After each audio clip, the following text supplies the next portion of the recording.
evening, everyone, and welcome back to our YouTube channel where we are celebrating the month of October by bringing awareness to domestic violence.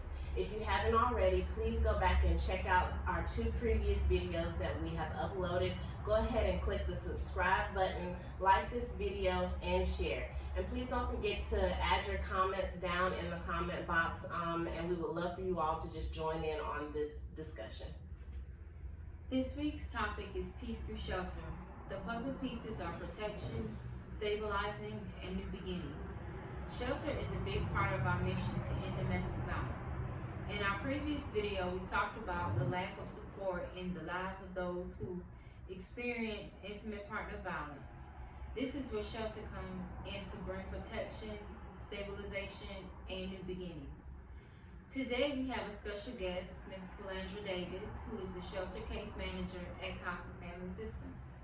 She will be breaking down these puzzle pieces as it relates to providing these services to our clients.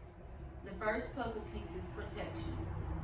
We define protection as a person or thing that is someone or something from suffering, harm, or injury.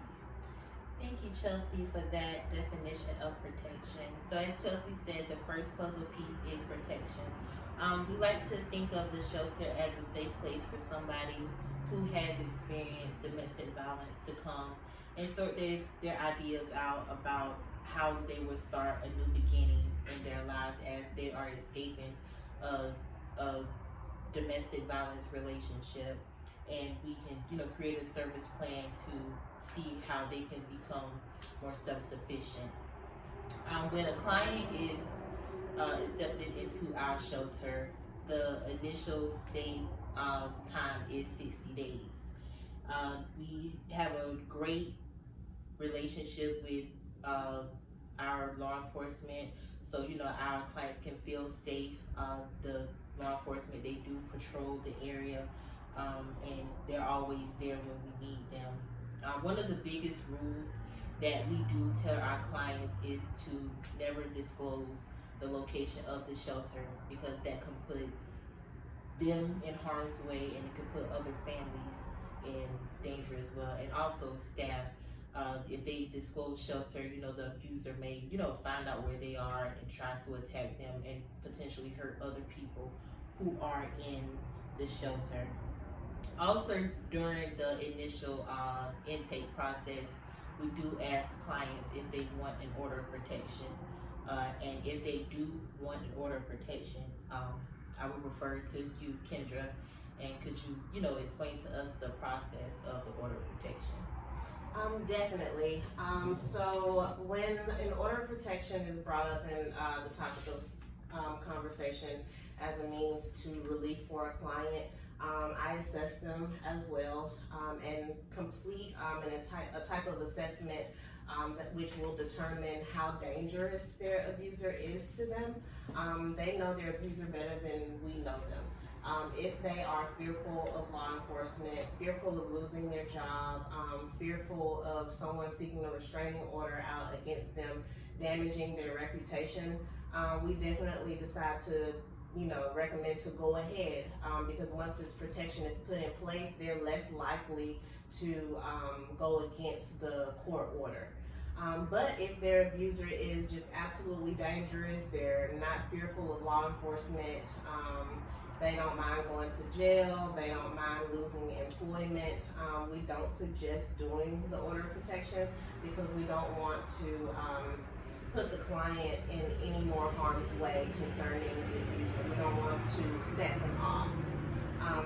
So with an order of protection, you may file it if there has been physical abuse or threats of physical abuse from an immediate family member, meaning an intimate partner, someone you have lived with, someone you have a child with, or someone you're married to or divorced from.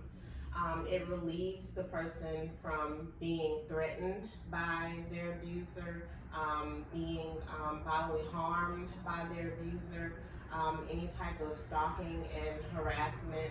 The abuser cannot communicate with them in any way, shape, or form, whether it's by telephone, text message, social media.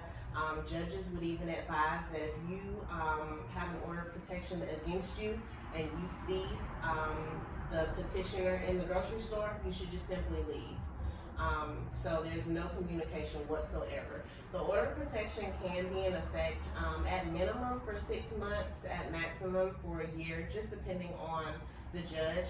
And 2 months before the order of protection is due to expire, I always encourage the client, if they feel like this order of protection has been working for them and keeping them safe and they feel like they need an extension, they can request an extension from the court if they go and let them know that they want the extension before the order of protection expires. Great. Thanks, Kendra. So, clients, like she said, clients sometimes don't want to do the order of protection because they fear the abuser. So if that's the case, or if a client just doesn't want to do an order of protection, we can create a safety plan with the client, just so they can know what to do if another incident happens. And we also will still stress how important it is to not disclose the location of the shelter.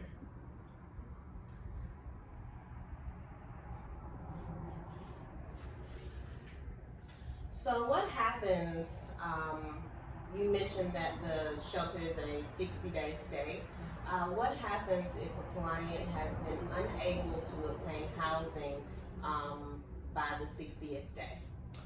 So halfway into the client's stay, we do give them a letter stating how much time they have left and also the actual exit date.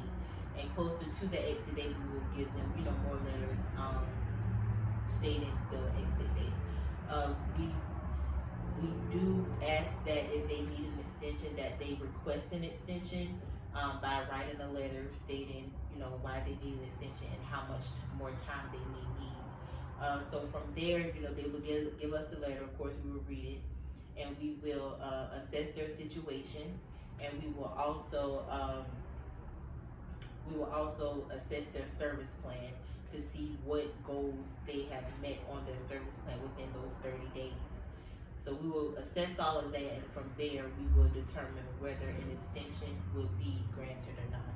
And if an extension is not granted, we will still assess the whole situation, and we will assess the client's needs.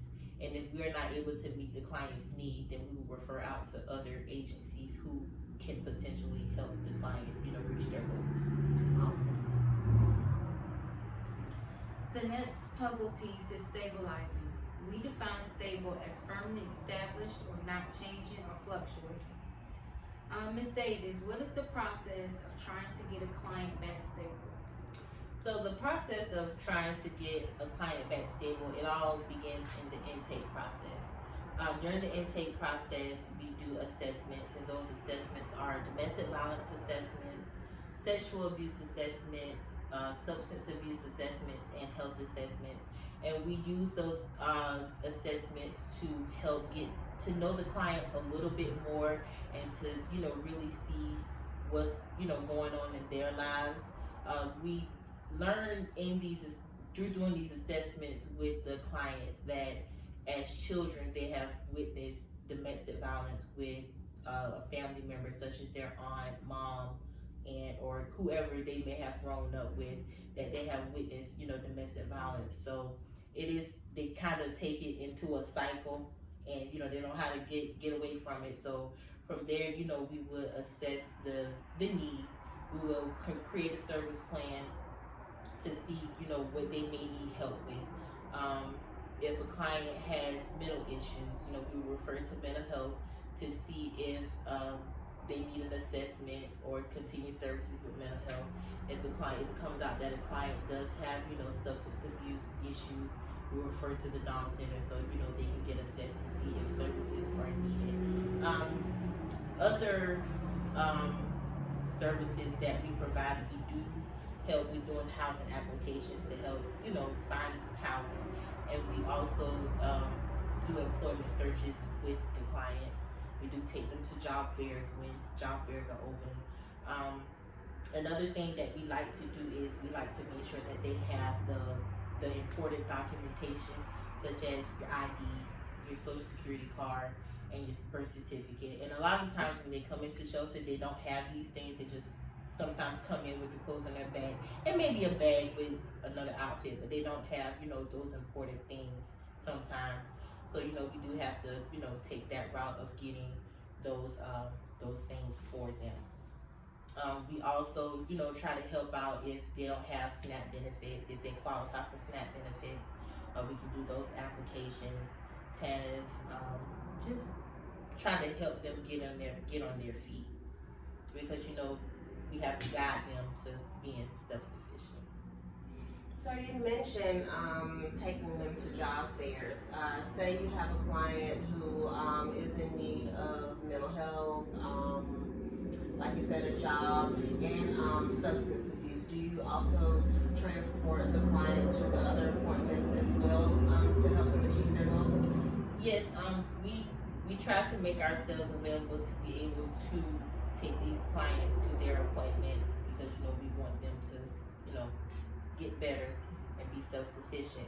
But if we are not able to take them to their appointments, we will reach out to other resources like Uber or taxi services, or even taking the bus.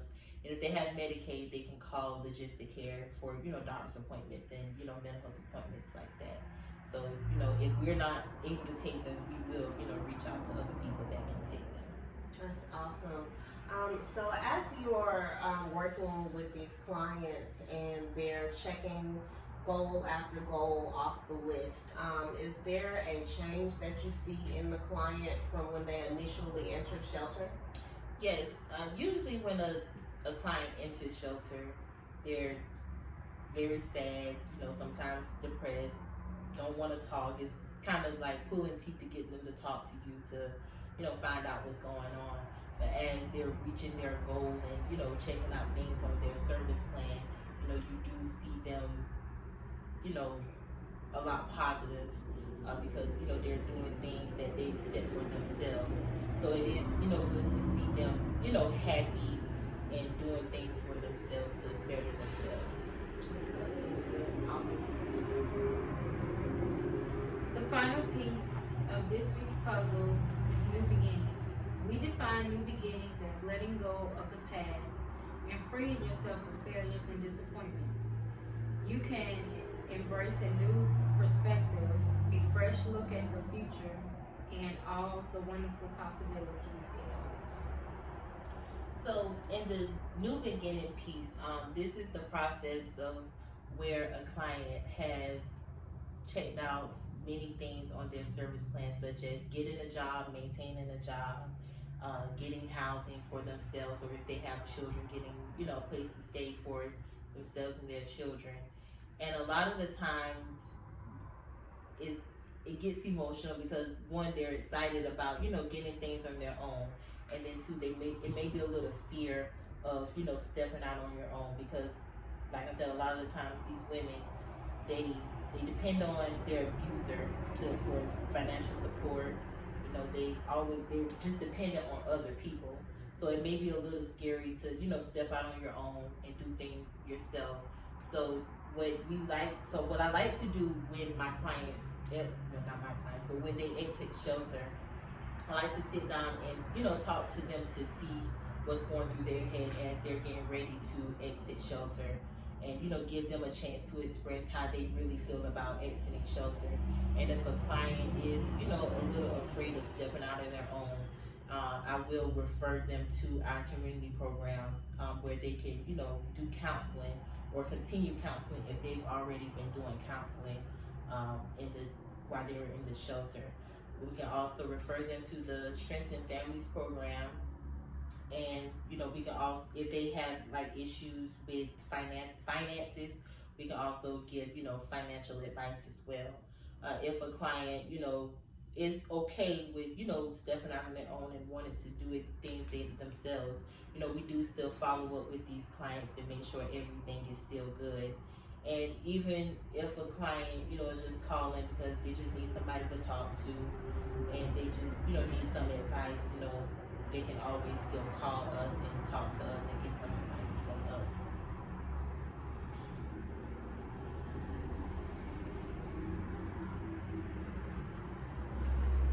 So what advice would you give someone who is experiencing abuse, or say if it's a family member or friend that knows somebody who is experiencing abuse, what would you advise them to do?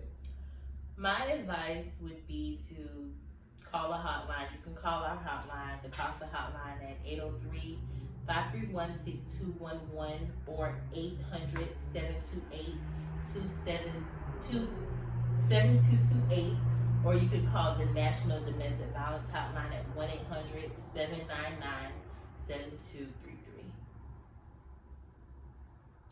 Awesome. We have learned a lot from you today, and we are glad that you were able to join us. Again, this is Ms. Calandra Davis, who is our shelter case manager, and she is, working with the clients directly to help them achieve their goals. And I have just learned how shelter is just a major part in stopping the cycle of abuse through protecting the client, helping them stabilize and create a plan, and like you said, they get nervous of being on their own, and just kind of still holding their hand and keeping them engaged with services so they don't feel like just overwhelmed from having to keep up with the responsibilities of being independent and stable. So that is it, our puzzle pieces for today: protection, stabilization, and new beginnings through shelter services. Please don't forget to like, share this video, and subscribe. Drop a comment down in the comment box so we can keep the discussion going, and tune in on next week, Wednesday, 7 o'clock for our next discussion.